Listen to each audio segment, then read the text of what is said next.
Кыргыз элин дүйнөгө таныткан улуу жазуучу Чыңгыз Турокулович Айтматовдун туулган күнүнө арналат.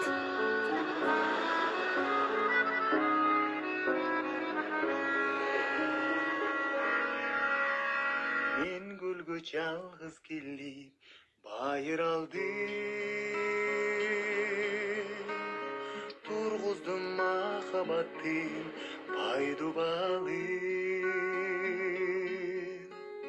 Жаштыгым татал жолдон жаңылышып,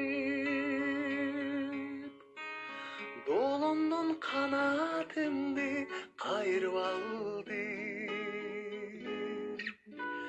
Жаштыгым татал жолдон жаңылышып, долондон канатымды кайрып алды. Кумдан көп биздин күндөр өткөн.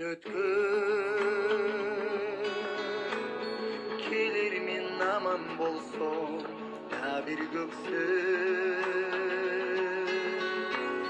Азыр мен жалгыз учкан акку болуп, баратам бакыт издеп тамир көзүдөй.